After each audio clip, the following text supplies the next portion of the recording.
Welcome to Afternoon Light, the podcast of the Robert Menzies Institute at the University of Melbourne. I'm Georgina Downer and I'm the host of Afternoon Light. Each week I speak to leading thinkers from around the world about Robert Menzies, his life, his era and his enduring legacy. Hello, and on today's episode of Afternoon Light, I'm talking to David Lee, who is Associate Professor in the School of Humanities and Social Sciences at the University of New South Wales in Canberra, and is the author of many books, including his most recent one, John Curtin, which was published this year, and we are going to talk about John Curtin. So welcome to Afternoon Light, David. Thank you very much for having me. It's a great pleasure, and we are looking forward to you joining us for our second annual conference coming up shortly. So on a different topic, but it'll be good to continue conversations around Menzies and the Menzies era. John Curtin is considered by some in Australia as Australia's greatest Prime Minister. He was our 14th Prime Minister, not for very long, from only 1941 to 1945. He is quite a fascinating figure, and I think reading your book and doing further research on John Curtin, it's interesting his trajectory. It's complicated. He is complicated, brilliant but complicated. Can you tell me, David, about John Curtin as a boy, his childhood?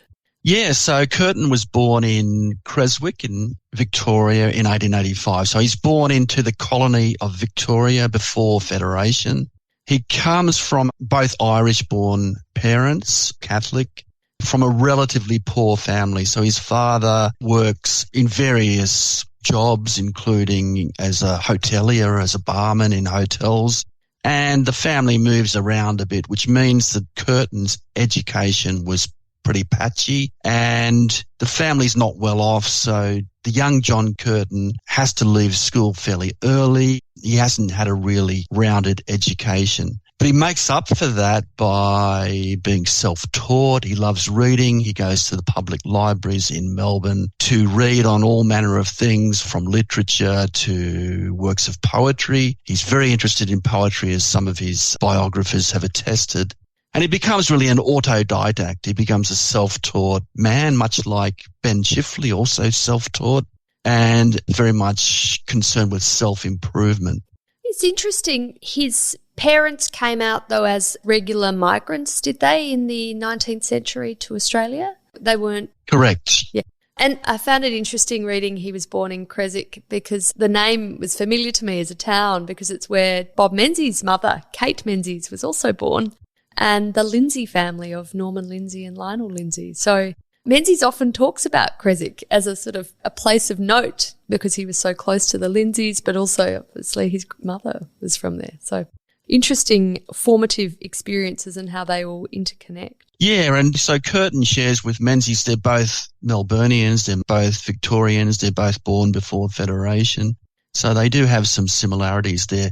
Menzies, of course, had the great advantage of a superb education at Melbourne University, where he becomes a prominent barrister in the 1920s. So he has a different trajectory than Curtin.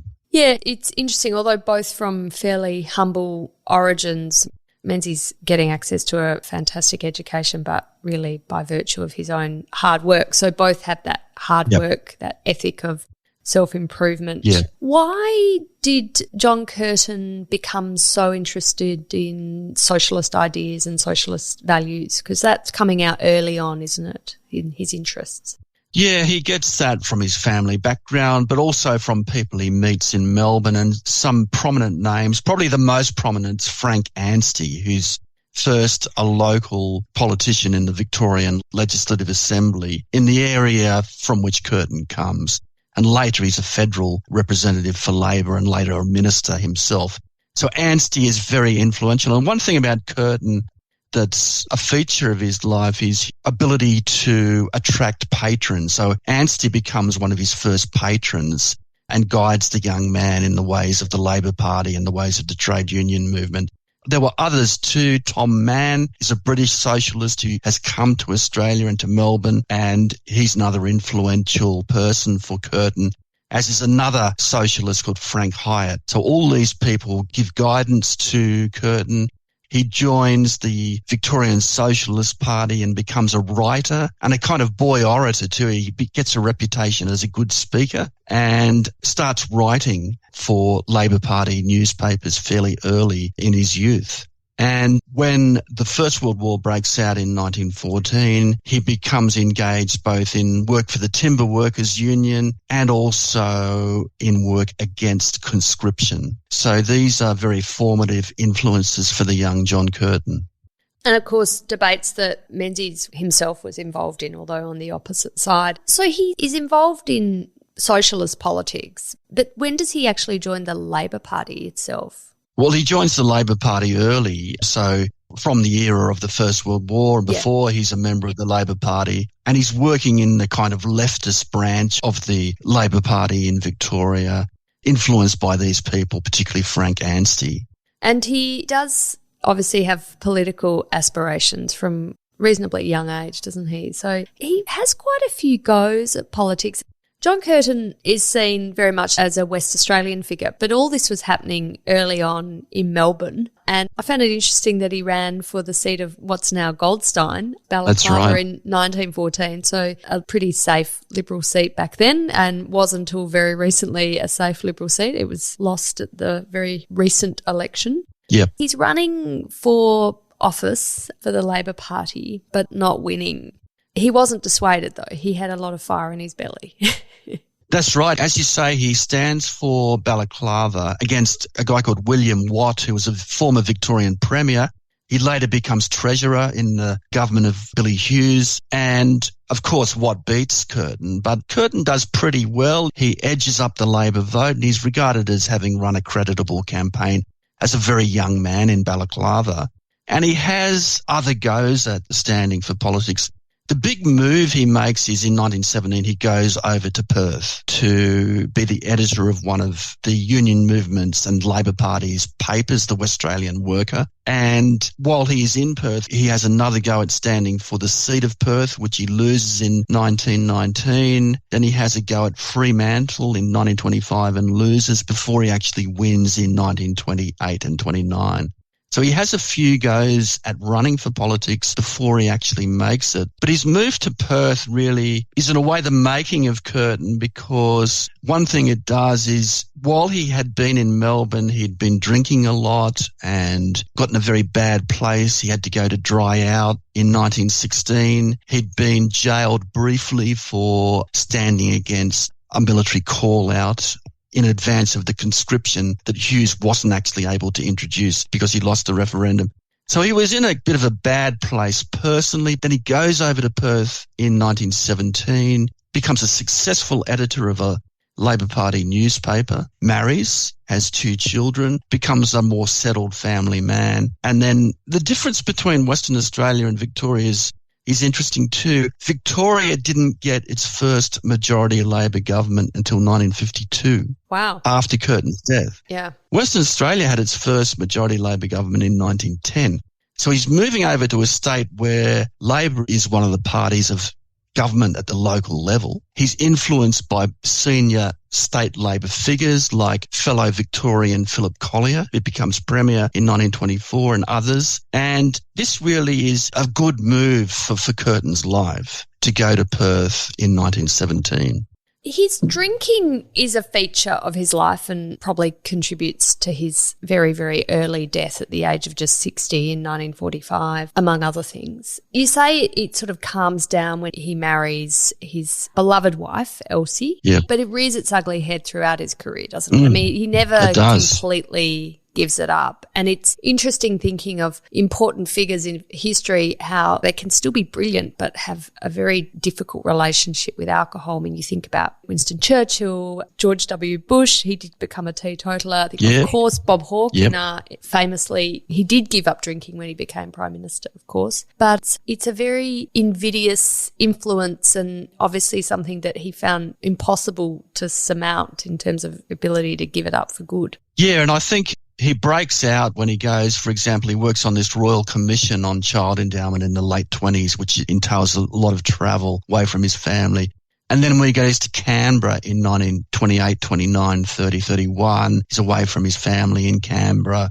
subject to the temptations of that capital. Yes. So yes, it's a demon that he has to struggle with, certainly throughout his life. And it's particularly accentuated when he's away from the family. Because he gets punished for it. His career is truncated, or at least he has impediments in his career. He's sacked when he's drinking too much from various roles. So it's something that is hanging over him, isn't it? Yeah, because when he wins in 1928, he's elected to the federal executive of caucus. He's in good standing. He's edited this paper for 10 years. He's worked for the union movement in various capacities. He's recognised as a coming man, but he's not elected to caucus because Scullin, the new Prime Minister, and Ted Theodore, the Treasurer, decided not to back him for various reasons. Scullin is unhappy about his drinking, so is Theodore. And Scullin's also a bit upset by Curtin becoming agnostic or perhaps atheist and renouncing his Catholic faith. But particularly the drinking is held against him. He's regarded as too close to Anstey, the radical firebrand from Melbourne, and as a bit doubtful because of his personal life, really. So he doesn't make it into the ministry, the Scullin ministry, which is a two-edged sword. In one way, that counts against him. In other ways, it helps him later because he's not associated with the splits in the Labor Party that occur at that time, and he's able to be a neutral figure. How did his renunciation of his Catholic faith impact his political life? I mean, clearly not too negatively, given he's elected leader a few years later in 1935. But in a time when Australia would have been pretty religious, whether you were Protestant or Catholic, you would have been one of them. To be an out and proud atheist would have been quite unusual. I mean, I guess it would have suited the socialist branding, but it would have been quite curious. Yeah, I think it certainly counts against him with people like Scullin, perhaps with some other Catholics in caucus. But as you say, caucus, although it contains many Catholic, Irish Catholic sort of people, do vote for him to be leader in 1935. So it's something that he's able to get away with in the political environment of the 30s and 40s. So the leadership in 1935, so he's only been an MP since 1928, and then that was truncated, of course, because he loses in his seat of Fremantle in 1931 and then regains it in 34. Yeah. So he's in and out of Parliament, but really only had about 7 years as an MP. But he wins the leadership amazingly in 1935. How did he do that? I mean, Bob Hawke also has an amazingly quick trajectory too. So it's possible, but how did he do that? So in the period from the Scullin government, which is 1929 to 31, he's a backbencher. He's not in the ministry, and he is occasionally critical of the Scullin government for not being radical enough, not being interventionist enough. And he actually opposes what's called the Premier's Plan, which is the Scullin government's plan to get out of the Depression. But the Labor Party, of course, splits in 1931 with the forces in New South Wales loyal to Jack Lang splitting off from the party. And so the Labor Party is split down the middle, loses office, is devastated in the election of 1931. Curtin loses his seat. Chifley also loses the seat of Macquarie. Labor's in a very bad place. But, 3 years later, he wins Fremantle back in 1934. Scullin retires a year later, and really Curtin comes through the middle as someone that people can see as capable of uniting the disparate factions of the ALP. And Frank Ford was the establishment Labor candidate. He was loyal to Scullin. Scullin wanted him to win, but others saw no, Curtin was a better bet, and they were right in that. He was a better bet as a leader because he was able to fairly quickly organise a reconciliation of the Lang forces back into the Federal Labor Party from 1936 onward. That unravels in 1940, but that's a sort of later episode. So he unites the party successfully by 1936. Is it something also about his personality and personal qualities? He obviously was a great orator, and that's quite famous. He would just be able to give a speech without notes, completely off the cuff, and it would be a brilliant, rousing speech. So he obviously had an ability to inspire affection and good leadership qualities. But he was also quite conciliatory, wasn't he? He was good at that, bringing people together and building rapport. Of course, the relationship he builds with Menzies, who he couldn't have disagreed more with Menzies on so many things, but they had a good rapport. He's a friendly character, isn't he? He's quite personally popular. Yeah, he has that talent or that knack to work with people from opposing factions or even, as you say, opposing sides of the political fence. He's a conciliator. He was, as you say, recognised as one of Parliament's best orators. Menzies comes into Parliament in 1934. So both of those people in the late 30s established themselves as really Parliament's finest orators. So these are really his qualities that help him and lead to him being a successful leader of the Labor Party from 1935 onward. What's his trajectory like then to the prime ministership in 1941? I mean, it's obviously Menzies becomes prime minister in 1939. There's the declaration of war. Menzies is inviting, after the 1940 election, inviting Curtin to join this national government, which Curtin declines, much to Menzies' chagrin. But Curtin's building a very strong opposition to Menzies' government, and it's obviously compelling in the end. Menzies was such a towering figure and there was so much hope, and in a wartime situation you would think people would not have wanted change, but they did. Curtin was presenting a change they found attractive to. The path to power was no sure-run thing, though. It's a bit like he improves Labor's position fairly gradually in 1937. They win 2 more seats after devastating losses in 1931 and 1934. And he's positioning Labor for a better showing in 1940 and perhaps being able to win government. But as you say, before that war breaks out, so that introduces a totally different environment and makes it very much more uncertain. And in 1940, Labor splits again. So in New South Wales, Labor splits 3 ways, with some very left-wing forces, even the secret communists, in one faction. Then the Lang faction, which revolts against that faction and splits off from the Labor Party. And then the Federal Labor Party under Curtin. So really, if you look at that situation in early 1940, you wouldn't rate Curtin's chances of winning very highly. But he was able to pull it off and to, in 1940, almost win government. So the Parliament is an equal balance between the UAP and the Country Party on one side and the Labor Party forces, which are fragmented at this stage, on the other, and 2 independents in the middle. And those independents are conservative-leaning and they support Menzies continuing in power. So, well, the other thing about the 1940 election, of course, Curtin's campaigning all over Australia for Labor and then almost loses his own seat. Very narrow majority. It looked that he was gone for all money in the early stages of the count. But then, because Curtin had promised higher pay for soldiers, the votes of soldiers came in late and put Curtin over the line in 1940.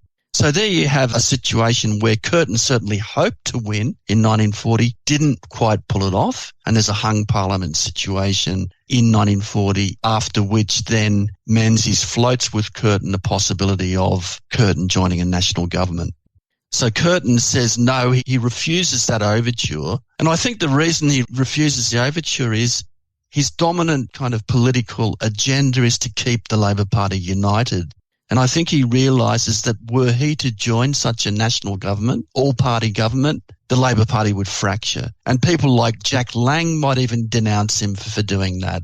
So he refuses that overture, but he does suggest a different way of keeping or holding the political peace during the war, which is by an advisory war council consisting of all politicians to advise the government about matters concerning the war.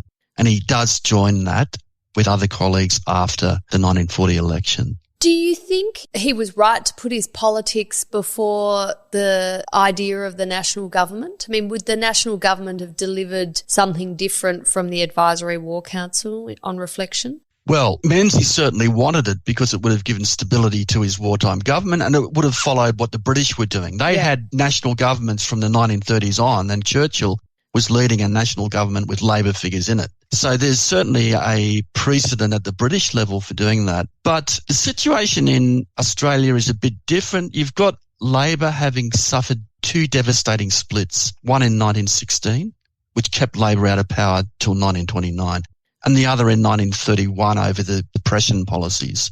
And Curtin was absolutely determined not to let Labor succumb to another split. And I think he was probably, we don't know for certain, but he was probably right that his joining such a government would have split Labor. And that was his dominant agenda, to keep Labor together. And it was a perennial issue, of course, even through the 50s. Labor kept splitting over the issue of communism and the place of socialism in their policies. Curtin, I think he's in a unique position as a representative of a Western Australian seat, the seat of Fremantle, looking at the war from that vantage point. Do you think he was able to appreciate the threats from Japan? The Pacific War was encroaching on Australian territory more and more. Do you think he appreciated those threats more than Menzies, or is that too simplistic an analysis? I think both those men appreciated the risk from Japan. Menzies was well aware of it, as was Curtin. Menzies, however, kept and supported the imperial defence strategy and was more prepared to commit Australian forces to the war against Germany than was Curtin. Was more reserved about that because he worried about the Japanese threat. But Menzies did too. I think there were differences over defence policy. Basically, Labor wanted to concentrate on making more preparations, e.g. for the Australian Air Force, to ward against a threat from Japan. But it's not to say that Menzies was unaware of it. And one of the reasons Menzies goes to London in 1941 is to try and reinforce with Churchill the danger that Australia faces from Japan and to get Churchill to take more concerted action in relation to the Japanese threat. Because Menzies returns from his 6-month trip to London, the US, Canada and other places pretty deflated and is losing support in his party and coalition and those two independents, and then has to resign. And Curtin, after a very small interregnum, becomes the next Prime Minister. I mean, is it because Menzies mishandled the politics, or was the view he was mishandling Australia's response to the war? I think in hindsight, Menzies did an outstanding job in the early stages of the war in preparing the war effort, in managing the dispatch of expeditionary forces. And that's one of the reasons why Menzies holds power in 1940, because broadly the Australian people support that, and why Curtin almost loses his seat for having a more reserved policy in 1940. But I think Menzies does make some political errors, namely spending too much time overseas, too long a time overseas, at a time when his parliamentary majority is so precarious. So I think in hindsight it would have been better for him to have spent more time at home and not to try and go for a second overseas visit, which he tries to make after coming home. Because, as you say, he's facing problems in his own backbench, in his own cabinet, and from elements of the media which are turning against him, particularly in New South Wales. So I think those political misjudgments that lead to Menzies' political fall in 1941. Curtin makes a famous speech about Australia now needing to look to America, and it's often spoken of as the first steps towards the ANZUS alliance with the United States, which isn't signed, of course, until 1951 by the Menzies government. But that was quite a significant statement at the time. Australia was part of the British Empire. We were expecting the British to support us in Singapore and support us in our threats coming from Japan and elsewhere. So, Curtin's coming out saying we now need to look to America. How was that received at the time? Well, it's a dramatic statement, and it's dramatic in a lot of ways. It actually upsets Churchill and other members of his cabinet, upsets British loyalists in Australia as speaking out of turn, really.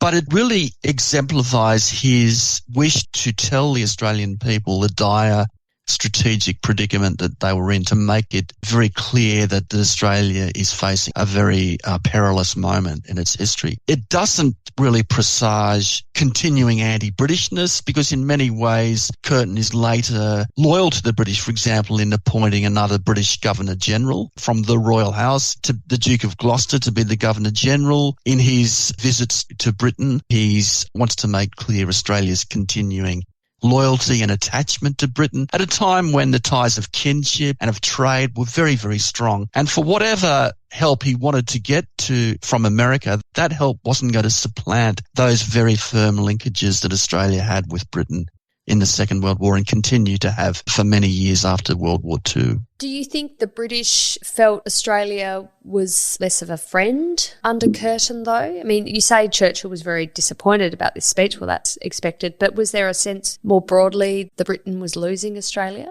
Churchill was certainly irritated, but at that stage, of course, Australia had 3 divisions in the Middle East which were fighting, which Menzies had dispatched there, and we had elements of our Air Force supporting the British Air Force. So Australia had been, under the Menzies government, a staunch ally of Britain at a time when France was knocked out of the war and America was neutral. But with the war against Japan in December 1941, this new situation where Australia felt itself to be in peril of invasion, just as Britain had thought it in peril of invasion by Germany. Curtin just wanted to make clear that this was the situation Australia felt, and it was looking for very strong action from its 2 major allies now, Britain and the USA. With the issue of conscription, this comes up again when Curtin's Prime Minister. So it's a massive issue in First World War. Curtin's very strongly against conscription. Menzies is a university student, very strongly in favour of. But Curtin changes his mind in the Second World War. How does he justify that, given his such strongly held position 30 years before or 25 years before? Yes, so he's made this dramatic call to America for assistance, free of any pangs arising from Australia's traditional attachments to Britain. He is worried, as many Australians are, about the potential of a Japanese blockade or an invasion. The Americans enter the war in the Pacific and under conscription itself. So Americans are drafting people to fight for Australia in the Second World War. And Curtin forms a close relationship with General Douglas MacArthur, the Supreme Commander in the Southwest Pacific area. MacArthur requests conscription because there's this anomaly of an Australian imperial force that's volunteered to fight overseas and a militia which is only obligated to defend the Australian homeland. MacArthur asks for conscription and Curtin obliges by a kind of, not a full-fledged conscription, but a kind of agreement that Australian forces, whether in the AIF or the militia, will fight in the Southwest Pacific area, including New Guinea and areas in that sphere. So it's a compromise. It's a very difficult compromise because politically Curtin has major enemies in his own party like Arthur Calwell who are resisting that. But he's able to put it through conference and to get support for this compromise. I think looking back at it, certainly there was an anomaly if America had the draft and Australia doesn't, and Australia is under, as Curtin says, threat of invasion from Japan. This was, I think, a reasonable compromise to make, although it wasn't probably strategically necessary, because it turns out that the AIF could manage the situation, the militia could manage the situation. It probably wasn't really necessary strategically, although politically there was a lot of motive for it. Was it unpopular in the public's eyes? I mean, obviously there were elements of the Labor Party who were very opposed to it, and there was criticism too that John Curtin himself hadn't served in the First World War, like Menzies hadn't served, and he was turning around and forcing young Australian men to go and serve in the Second World War against his previously strongly held position. What did the public think of this decision? The public were a bit divided. In some elements of the Labor Party, as I've said, there was strong opposition to it, but in other parts of the Labor Party, there was support, obviously, because it got through conference. And certainly in the coalition parties, the UOP and the Country Party, they actually wanted to go further than Curtin went and criticised him for not doing that. So in general, I think that conscription that was adopted in World War II was accepted with relative equanimity. It wasn't accepted with equanimity in the Vietnam War in the 60s. Conscription for overseas service in Vietnam came to be much strongly resisted in the Vietnam War as it had been in the First World War. Curtin had, leader of the Labor Party, obviously caucus plays a pretty strong role in who he appoints to his cabinet, and he doesn't have the liberty like a Liberal Prime Minister would have in selecting who's going to be part of that team. He is forced to appoint Eddie Ward, who's a firebrand New South Wales MP, was he? New South Wales, I think. Yep. Firebrand New South Wales MP. He does not get on with, does he? And Eddie Ward creates quite a lot of problems for him, and there's allegations that he personally contributed to a lot of industrial disruption in Australia during the Second World War, which led to the denial of essential supplies to forces, that he was actually a pretty destructive figure for Australia's war effort, but also for John Curtin's mental health, physical health and prime ministership. Yeah, so it's one of the reasons for Curtin's greatness. He's able to hold together a government and a caucus with people like Eddie Ward and Arthur Calwell, who on occasions are vociferous critics and on occasions, as you say, are causing him major political trouble. So if you divide his government, you've got four very competent ministers. You've got Curtin, who becomes Minister for Defence also, like Menzies.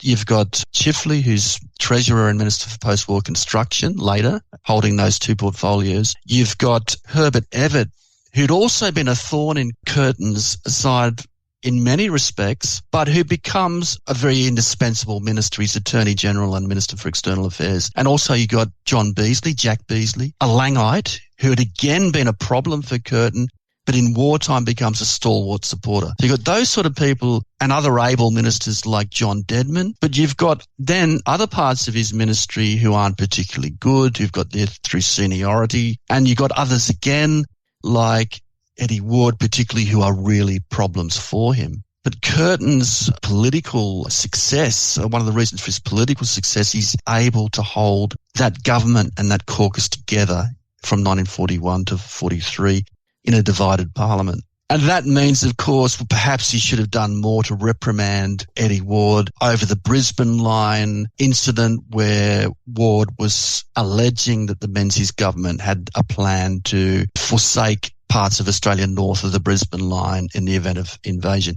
Yes, perhaps Curtin should have done more to reprimand him, but this has to be seen in the context of Curtin's overriding objective of keeping the party, the caucus, and the government together in circumstances where in the two last major crises for Australia, Labor had failed catastrophically. From 1914 to 16, that government fell apart and Hughes was forced to form a national government. And in 1931, when the government again fell apart after only 2 years in holding office.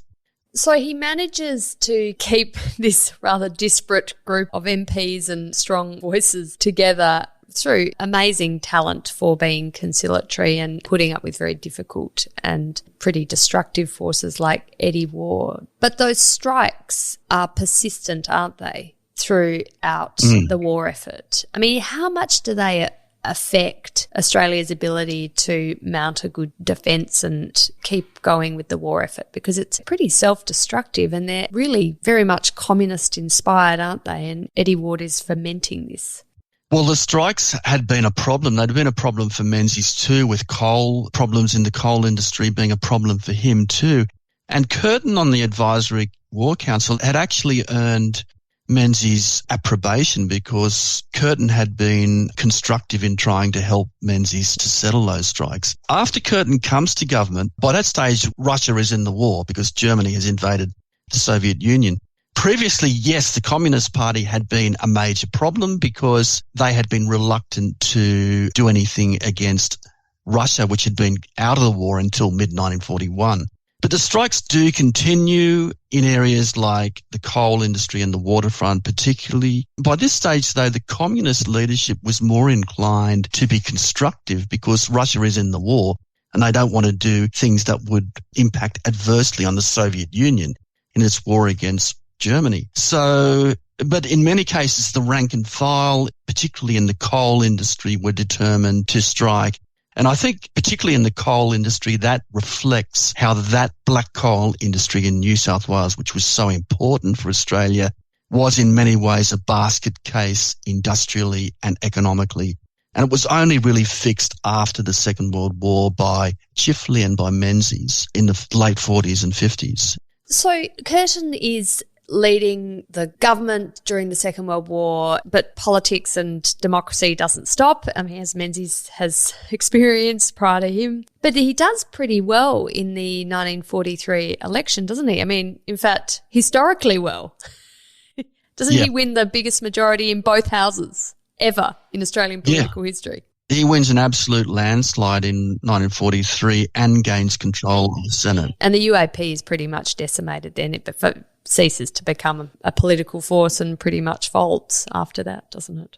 So it reflects both of those things. One, the UAP had disintegrated really as a political party, as a political force, and it needed major reconstruction into what eventually became the Liberal Party and many years hard work. And secondly, Curtin's popularity as a war leader, where he had by this stage come to be seen as kind of politician above party, as a national unifying figure. And many traditional Liberal voters would say, well, I don't like Labor, I don't vote for them traditionally, but I'll vote for John Curtin. So he had that ability to attract not only Labor voters, but people from the other side to come over and support Labor in the 1943 election at that stage of the war.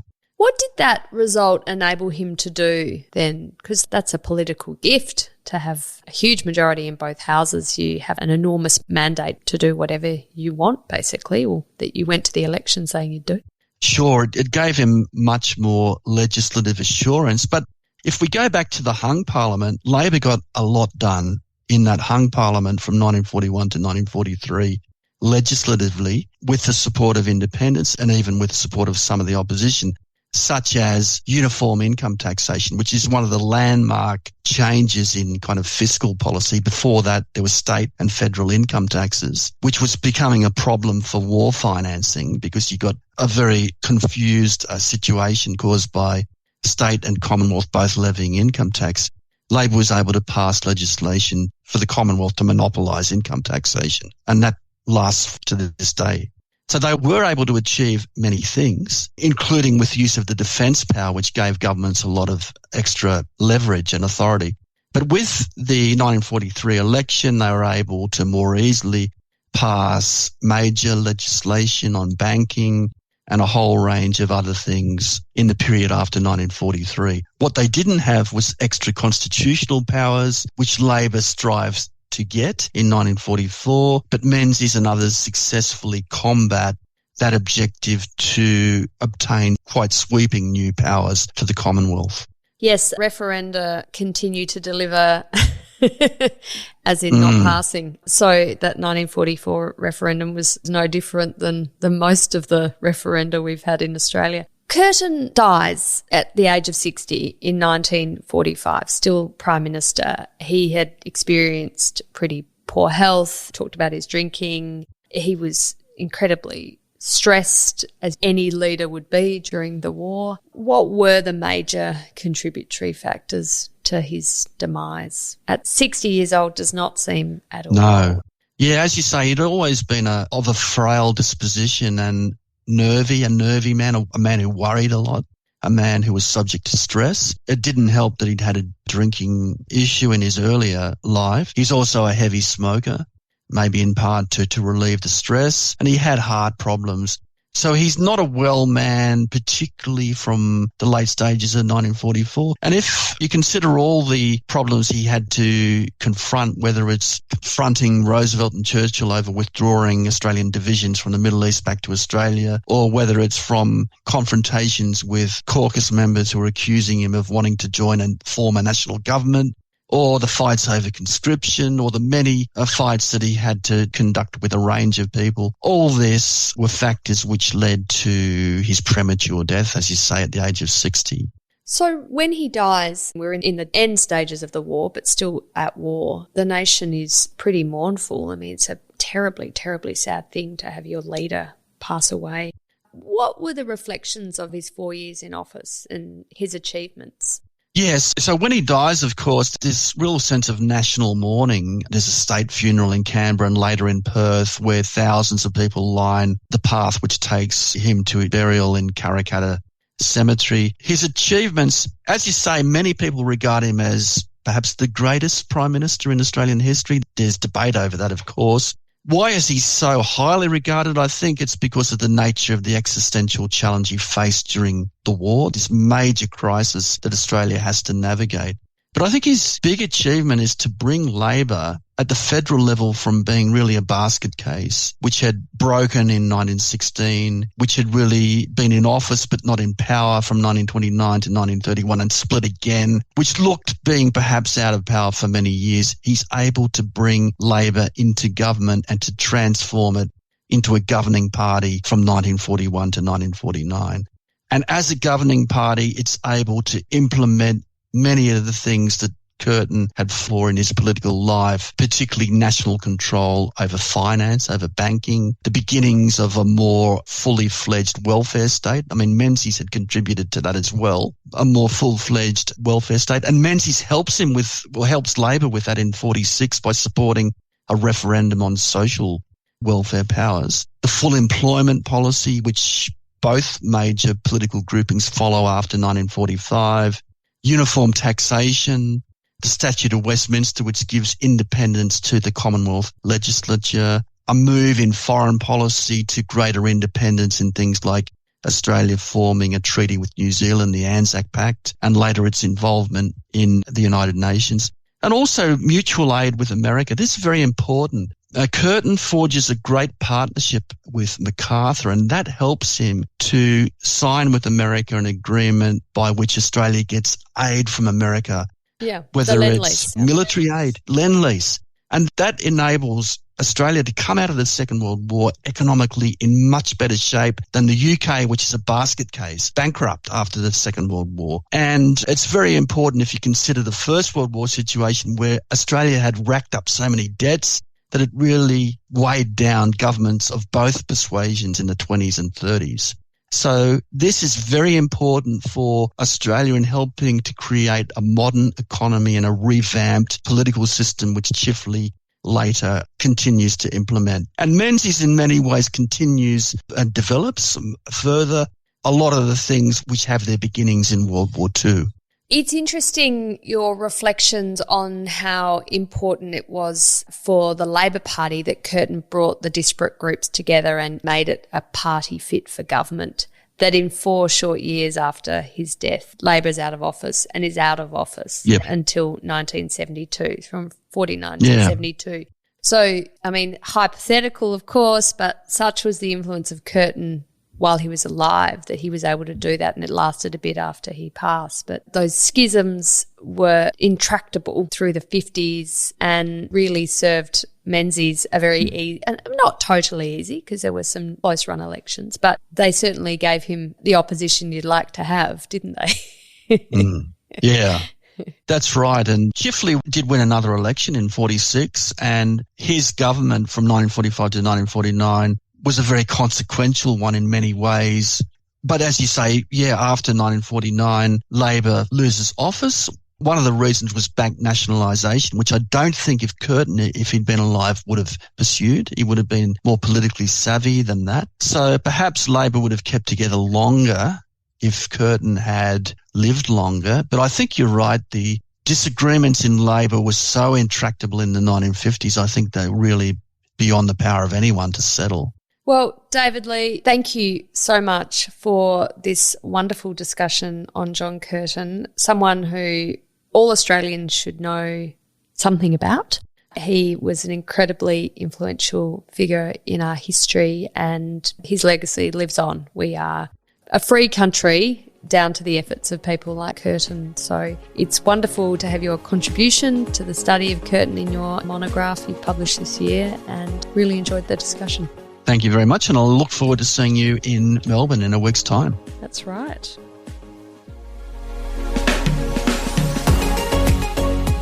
The Afternoon Light podcast is brought to you by the Robert Menzies Institute at the University of Melbourne.